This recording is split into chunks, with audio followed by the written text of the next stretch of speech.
Bismillahirrahmanirrahim. Assalamualaikum warahmatullahi wabarakatuh. Perkenalkan, saya Anissa Aulia dari Fakultas Farmasi dan Sains Prodi Farmasi.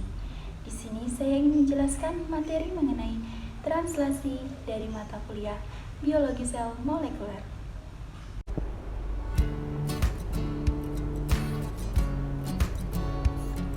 Terdapat 3 tipe dari RNA.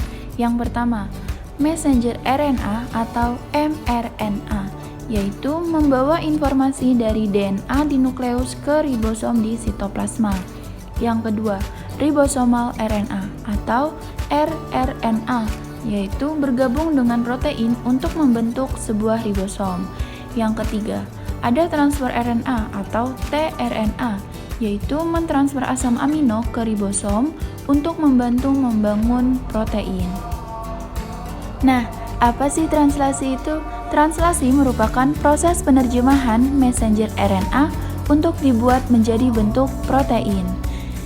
Untuk tahapan translasi, yang pertama ada inisiasi, elongasi, dan terminasi. Yang pertama ini tahapan inisiasi. Tahapan inisiasi ini dia diawali dengan menempelnya ribosom subunit kecil pada messenger RNA. Pada ribosom juga terdapat 3 ruang, yaitu E, P, dan A.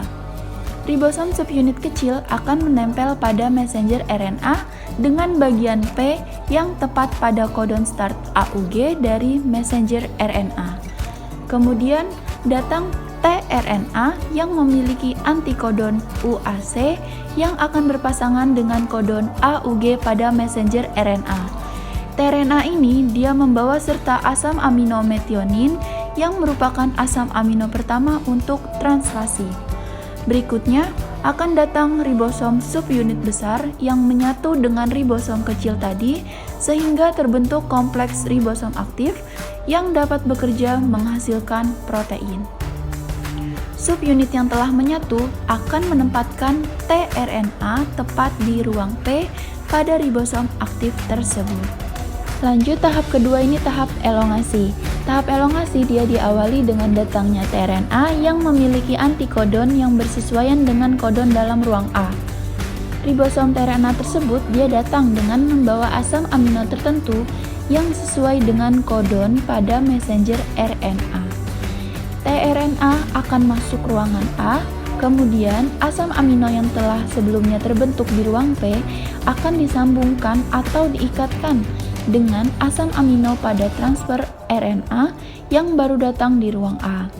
Hal ini menyebabkan tRNA dalam ruang P kehilangan asam amino, sedangkan dalam ruang A asam aminonya itu semakin panjang, dan setelah itu ribosom akan bergeser menuju kodon berikutnya, sehingga tRNA yang tadinya berada dalam ruang P akan berpindah menuju ruang E. Dan tRNA dalam ruang A berpindah menuju ruang P, tRNA yang telah kehilangan asam amino dan sekarang berada di ruang E akan dikeluarkan dari kompleks ribosom, dan ruang A yang telah kosong kemungkinan itu akan datangnya tRNA baru yang bersesuaian dengan kodon dalam ruang tersebut.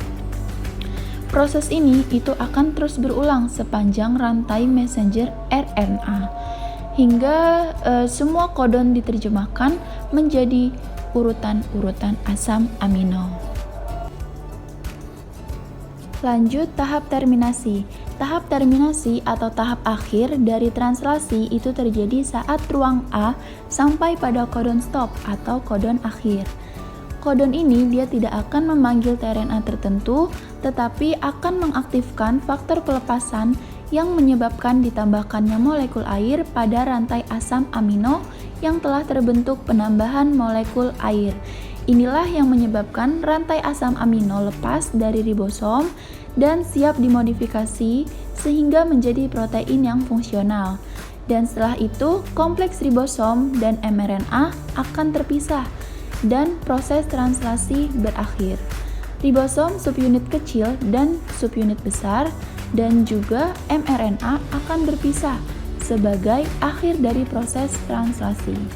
Messenger RNA tersebut dapat mengalami translasi berulang kali oleh banyaknya ribosom yang berbeda. Nah, mengenai perbedaan prokariot dan eukariot, dalam dogma sentral, untuk prokariot, dia proses replikasi, transkripsi, sama translasinya itu terjadi pada sitoplasma. Maka di sini kalian bisa lihat, di dalam sitoplasma, DNA akan dibentuk atau dikopi menjadi DNA. Maka itulah yang disebut dengan proses replikasi. Kemudian, DNA dirubah atau ditranskrip menjadi messenger RNA yang berwarna hijau. Maka ini proses transkripsi. Dan messenger RNA yang berwarna hijau akan ditranslate di dalam ribosom menjadi asam amino. Nah, ini adalah proses translasi, dan itu pun terjadi di dalam sitoplasma. Kemudian, pada sel eukariot, karena memiliki nukleus, maka proses replikasi di mana DNA akan dikopi menjadi DNA lagi, itu akan terjadi di dalam nukleus. Kemudian, untuk proses transkripsi di mana DNA akan disalin menjadi messenger RNA yang berwarna hijau akan terjadi di dalam nukleus atau inti sel. Di dalam eukariot, mRNA masih berupa pre-mRNA, sehingga harus mengalami modifikasi dan proses lebih lanjut. Di antaranya adalah penambahan gugus guanosin trifosfat pada ujung 5 aksen dan poliatil pada ujung 3 aksen. Mereka juga mengalami penghilangan intron sehingga nantinya pre-mRNA itu akan berubah menjadi mRNA yang fungsional. Nah, mRNA fungsional itu masih ada di dalam nukleus. Kemudian untuk keperluan translasi, maka mRNA ini akan keluar dari pori-pori nukleus menuju ribosom yang letaknya di sitoplasma. Untuk kemudian ditranslate kodon-kodon yang ada di dalam mRNA fungsional tadi menjadi urutan-urutan asam amino sehingga proses translasi pada sel eukariot itu terjadi di sitoplasma. Nah, teman-teman sudah pada tahu ya, untuk tahapan dari translasi itu tadi ada 3 tahap. Yang pertama ada tahap inisiasi, dan yang kedua tahap elongasi, dan yang ketiga tahap terminasi atau tahap akhir. Nah, mungkin cukup sekian pembahasan mengenai translasi dari saya. Kurang lebihnya mohon maaf. Wassalamualaikum warahmatullahi wabarakatuh.